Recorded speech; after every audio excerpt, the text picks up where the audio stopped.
when my bicycle hits a bump, the camera goes off, and that's what happens. So I try to position the buttons so that the phone grabbers are not touching it, but the phone slides a little bit towards the left because it's trying to get off the holder, and unfortunately that causes the button to be clicked and stop recording. Alright, so this is like the same as the other week where I videotaped going across the causeway and going up to ExxonMobil here, and realizing that the camera was off because I hit a bump. I'm trying to hit bumps, but the last time I went over the bridge, I recorded maybe halfway up the first causeway span.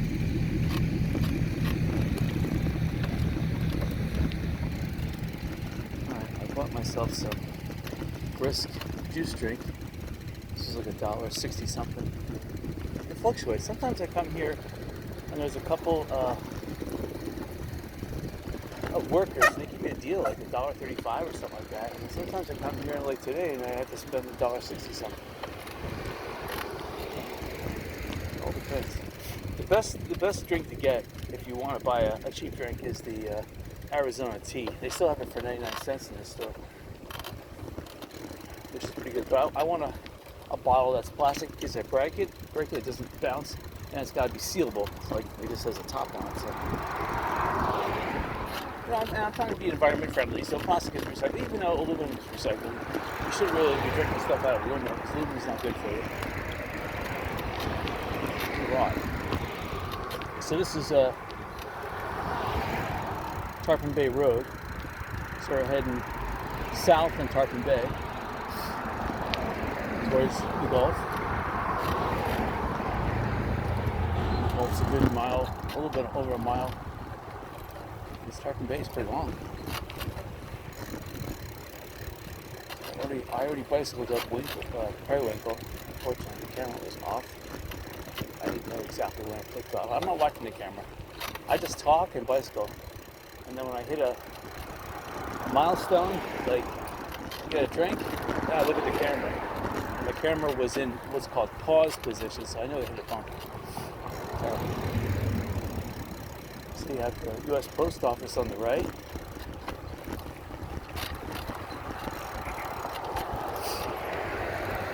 Sunday, don't expect there to be any business in there, although there are 2 cars. Someone's inside there. Lots of bicycles on the road. A lot of these bicycles are taking the circuit tour, so they go Periwinkle, and then they go they take Tarpon Beach to Cozumel, and then they take Cozumel back up to Periwinkle, and then they take Periwinkle all the way down to the lighthouse. So that's pretty much, and then they'll take like East Gulf Drive back, either to Lingering, or they'll take East Drive, back to Donax or even Cozumel. Pretty much the bicycle circuit tour. And if you're ambitious, you can take your bicycle all the way to Captiva. Some people do that, but it's for the strong-willed, because if there's wind blowing, like there was 2 weekends ago, it killed me. Going to Sanibel, Captiva, I was bicycling with the wind, so it was perfect. I got there, wasn't winded at all. I felt like, oh my gosh, I could bicycle back no problem. And then when I was bicycling on Captiva Drive, I really didn't feel it because the triple canopy was blocking the wind. But once I got back on Sandcap Road, Captiva Drive was okay. But then I felt it. And I had to wait for my second, third, even fourth wind to come back, because I was winded beyond belief. Oh my God, I just noticed they just knocked down the Island Cinema. It's no longer there. Wow, that's amazing. That's been an icon ever since it opened back in, I think it was like 1981 or something like that. The Island Cinema was always it's something to do at night. I guess now with the times of the internet, you don't need stuff like that. Just sad to see it go. Normally what happens to old movie theaters is they turn into churches, so I'm surprised to see that hasn't happened. Look. Well, that is something. Because they couldn't afford the taxes in that property. I don't know what they're going to put in this place there.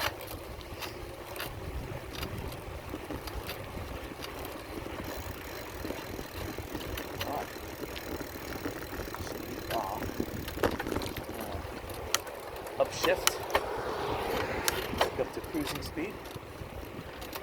It's kind of like lollygagging speed. Hello. I see Billy's Rentals on the bike.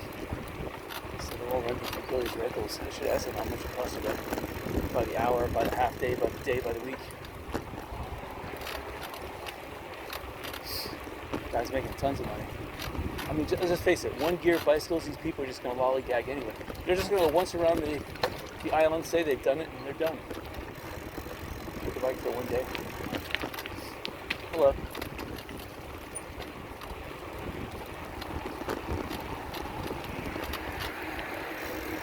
Not me. I'll come back to Sanibel again and again and again and again. Up on the left there's the Bailey track. I'm not sure what the Bailey track is all about. All I know is that there's a store on Sanibel called Bailey's. So it's got to be related somehow.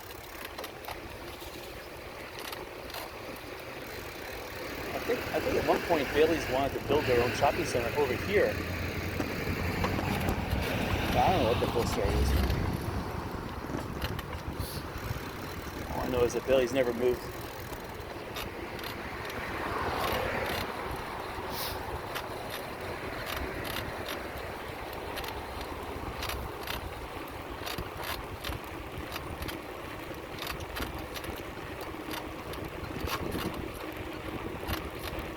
I have to say one thing.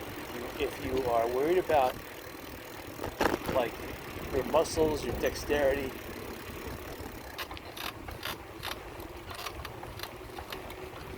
or if you feel that your muscles are not toned or strong enough, the one supplement you could add to your diet is iron. That causes your body to start fixing things. The one thing I've noticed personally, is that at my age, which is in the upper 50s, when you ingest zinc is what's called a temporary replacement for iron in the body. So, for hemoglobin and cell respiration, everything else, it uses, iron and I guess it's not manganese, but the other metal it uses, but it doesn't use zinc. They only use zinc temporarily. Zinc causes cancer. Well, it causes cells to go berserk. So adding iron to your diet, the body looks for iron over zinc, and zinc is also deposited in your hair. Your hair will actually choose zinc over iron, and you'll get white hair from zinc. So when you actually consume iron, then you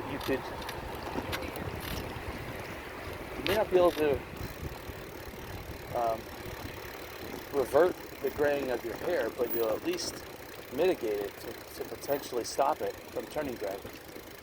So it's just something you have to do. I mean, there's other things. There's to make sure that you have good respiratory and other things. But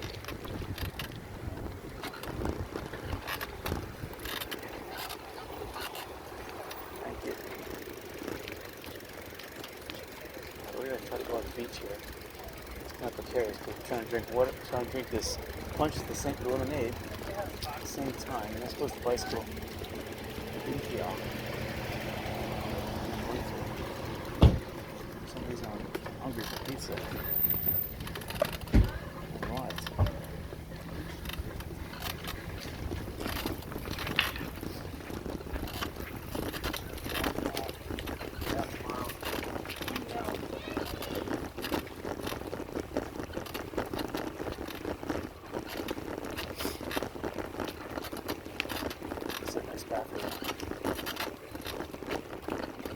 There was a path off to the right that was the existing path. kid who used to get to the beach. It's a little more wild than this path. I don't know why they blazed this trail instead of using that trail. That trail's a little more wild. Yeah, I'm gonna have to walk it because the sand is getting too soft for the bike. And I can see up ahead there's a dog, so make sure. Okay, this guy's picking it up. That's amazing.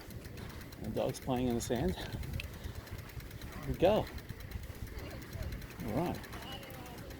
He's on camera. He knows it. It's crowded.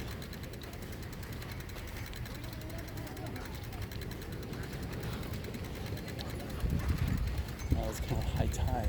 Oh, it's going to be horrible bicycling. Not much of a beach.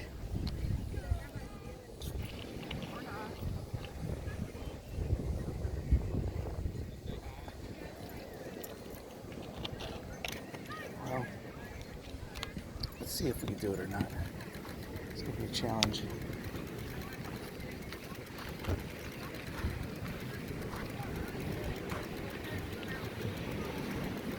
Oh, I can see this is a no-go. There's just not enough beach. It's high tide. Well, it's in this far. We're going to go all the way.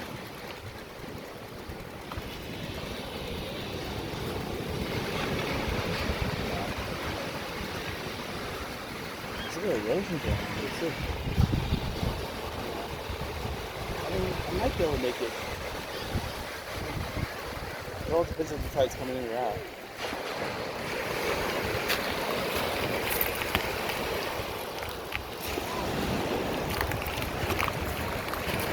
I can say right now, there's not enough beach to I'd be constantly stopping us. Come on. We're going back out to Sanibel.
I love when there's a triple canopy. Here there's only a single canopy, but there used to be on Periwinkle Way what I call triple canopy. So you have 3 layers of foliage covering the road. And that was a time back in the late 70s.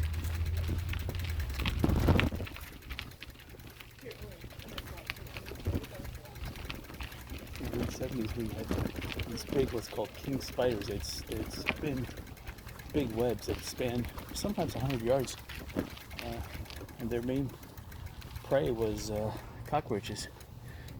Oh, big flying cockroaches. You don't see them anymore because they pretty much eradicated the Australian pine. Clumsy silence, there are small pockets, but not enough for habitat. Up here, here's the free sample back. The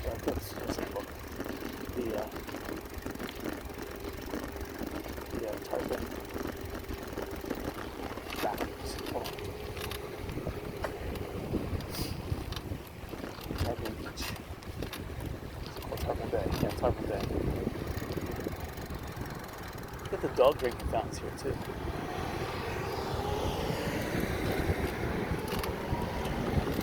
Wow.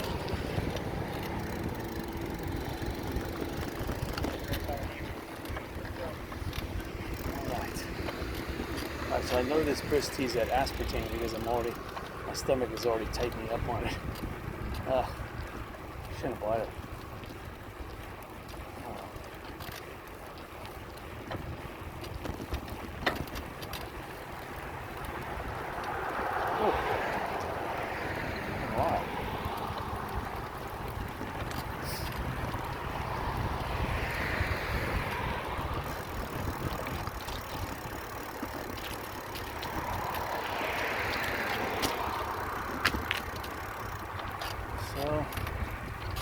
A lot of these places were built in the late 70s, early 80s. This was the time to get condos here. I remember in the late 70s, they were talking about condos selling on the water for $100,000. Oh, that is a ludicrous price.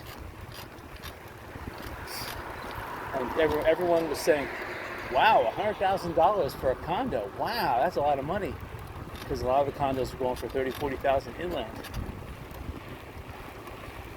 Those smart people who took out those loans for, back in those days, 16% interest, I can see why. But that's why real estate was cheap back then, because the interest rate 16, 20%. That was ridiculous. So anytime you have higher interest rates, real estate is inversely related. Higher the interest rate, the lower the property value, because nobody wants to hold real estate. It doesn't make sense. So these days, Florida is pretty much, you can look off to the left here, it looks like it's available property, but not. This is the Mid-Island airstrip. It used to be an airstrip, now it's not. So yeah, this is one of the airstrips in the island of Florida. Kinsey Island down by the lighthouse used to be an airstrip. Bowman Beach had an airstrip. And this Mid-Island here was an airstrip. This Mid-Island was the one that was most used by residents to get here. Before the Sanibel Causeway was in, that was 1961, I believe it opened up. The movie, the Elvis Presley movie, Follow That Dream. They filmed most of it up in Yankeetown. In fact, if you take, which is a town about 100 miles north of Tampa, just north of the Crystal River nuclear power plant on the Gulf Coast.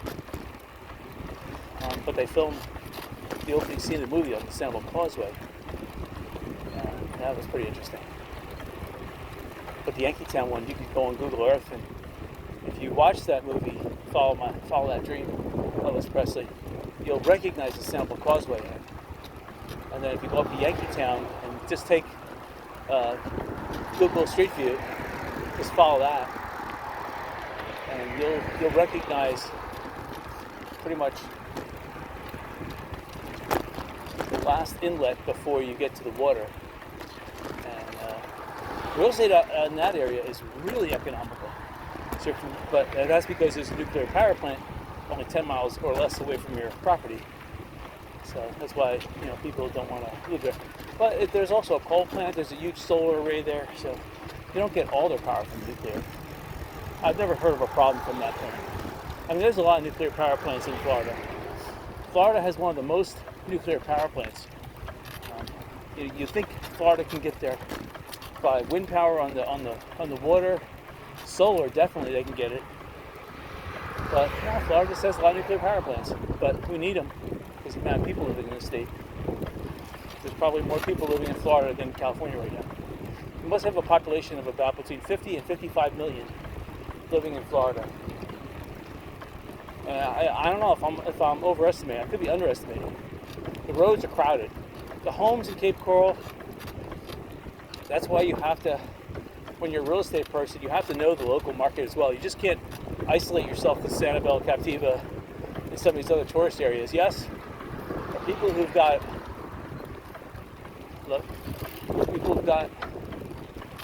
money,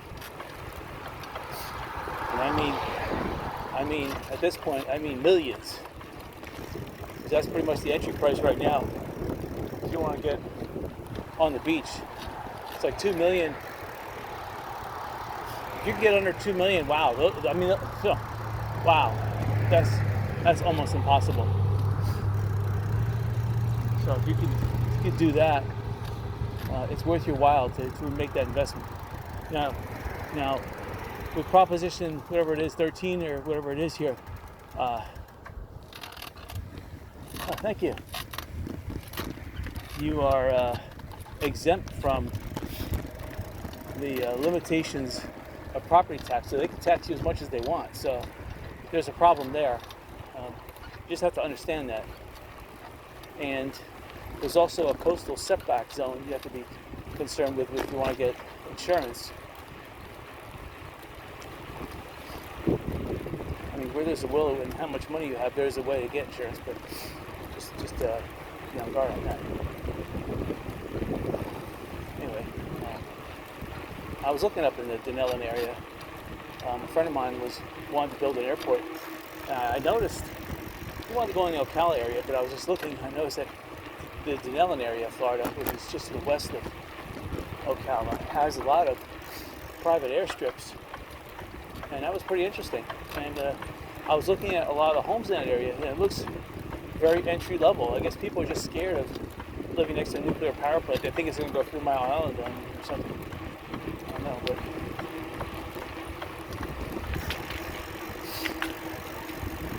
I've never heard. I mean, Port St. Lucie's got a nuclear power plant. I've never heard anything regarding that. But they're all over Florida, and we need them because without that nuclear power, I mean, solar is good during the day, but how you got to generate power at night? That's the thing. Wind power is good too. Tidal surf power, but what are you going to do? Block off some of the beaches? You know, you're going to build these breakwaters out in the water? I don't know. So, nuclear, I mean, it's just, as long as it's done right, it's, you know, it heats up the water, and the water makes steam, and the steam spins gas turbine engines, generators. So it's very sound, very simple. There's just a containment. You have to keep the uranium, you know, non-critical. That's it. Oh, let's see. This is the Sanibel Cemetery, coming up on the left. So the original settlers were people that were, when they would build up condominiums, if they found bones, they would bury them over here. So a lot of the, in the early days, that is, it could have been, you know, sailors that washed ashore during storms, or it could have been the plantation. Sanibel was a big farm. Around 1900, this whole area was pretty much plowed down, and hurricanes were a lot more fierce in the 1820s, 1830s. Sanibel could have been like,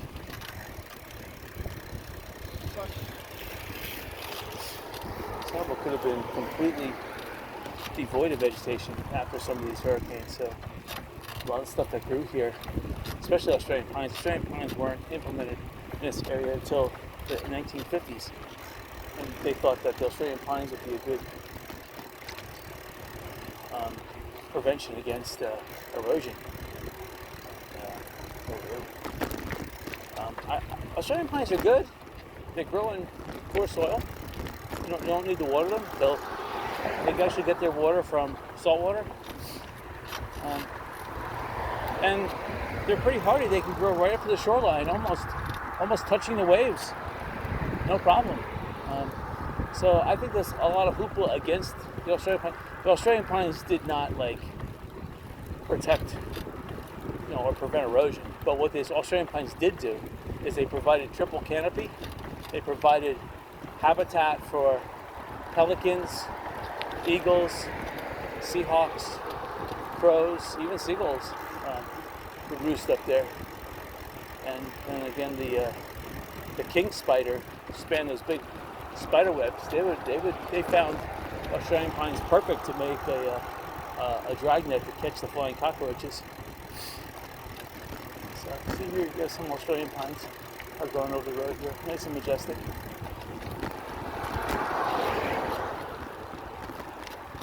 They'll spawn. Australian pines again, they just seem to spawn on their own. They don't need any help from humans. They drop one pine needle on the ground, they're good to go. That's another tree sprouting.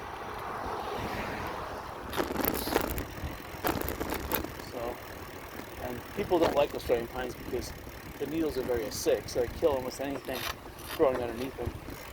Yeah, I don't think that's a bad thing. Hello. We got these banyan trees here.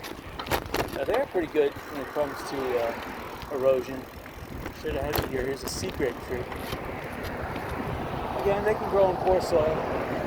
They grow right up to the water's edge, but I don't think they're going to prevent the island from being eroded. I mean, when waves push up against something, knock it down, Australian pines, that actually made good driftwood. Stuff would be very hardy and it would petrify in the water, and it was the best thing to make shell crafts wood. We found petrified Australian pine wood. Perfect. Let's see. We got Gulf Side Place on the right hand side. Technically on the right and left, all scratch cake. Gulf Side Place is really nice. They built that in the late 80s, early 90s. Took them a long time. That's all timeshare, but it took a long time to sell that. Hello?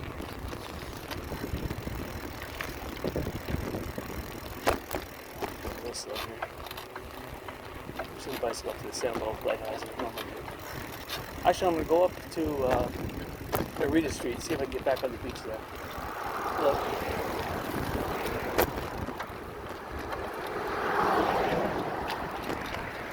Sanibel Island is making a slight curve to the east here. And a slight curve to the east. So you'll have a different type of wave action. A longshore current or the tide, even though it's high tide, the beach may be a little more level. Look at this pickleball course. Wow. 1, 2, 3, 4, 5, 6 pickleballs. And over here, 7, 8, 9, 10, over 12. Wow. Well, I guess nobody played tennis, so you might as well make pickleball courts out of them. You know, the thing about pickleball is that you don't use strings, you just use a wooden board, so it's like a ping pong table. They'll never go bad. The balls are kind of made out of rubber. They'll never go bad. You don't really have to run like you do in tennis. Serving, you're serving like it's a big ping pong table.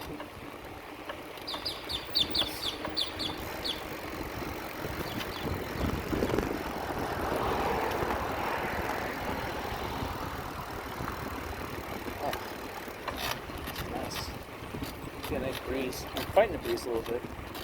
It's got 2 mile/hour breeze.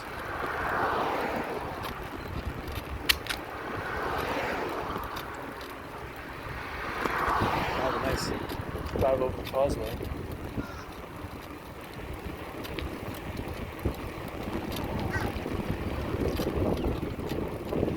Oh, it's a cool breeze right now. Oh, nice.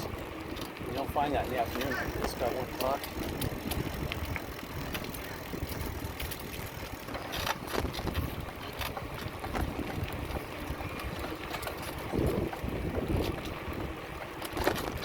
Sundial.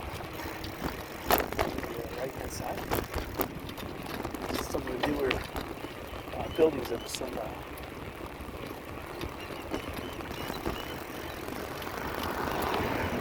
I guess we passed sundials, the main area of the sundial. They have windows over the water there. Beautiful pool area of sundial. And sometimes with the erosion, the waves would come up. Some of those beach buildings, the waves would almost come within 2 feet of the foundation of the buildings there. I remember walking by the sundial sometimes. Well, I mean, literally, you could lean up against the building, have your feet in the water.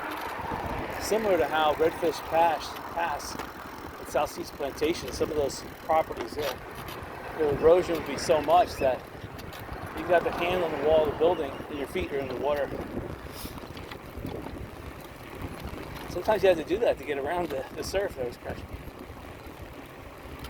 But here, we got rid of 1 tennis court, made it pickleball and a basketball. Just have 1 tennis court. It's sad. At least up here, I see 2 full tennis courts. You know, tennis was big in the 70s. It's getting very expensive to string a racket and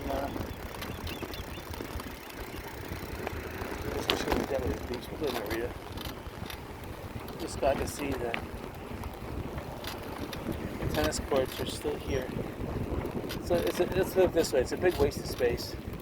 You know, bicycling with a bicycle path I think is more friendly. It's more, you know, you're cooling yourself down. Tennis, you're standing there on the hot, not only is the tennis court like 150 degrees, but you're standing there, so you're baking yourself. So, I mean, if you want to lose water weight, holy mackerel, that's the best way of doing it. Oh gosh, I'm running across all these bumps. The phone's going to turn itself off. See, people are playing tennis over there. Amazing. I thought they're playing pickleball. It's a doubles match tennis.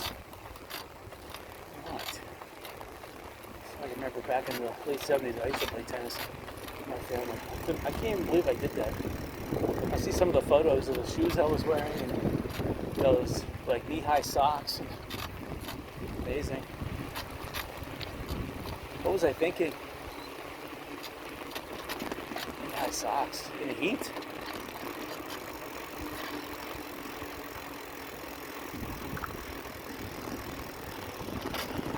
That was the trend back then, wearing knee-high socks.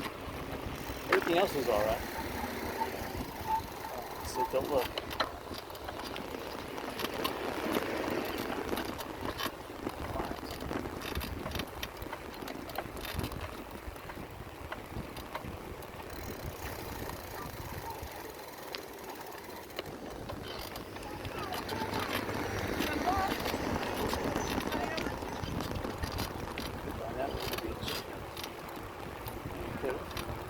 Could've, should've, would've, but I didn't read.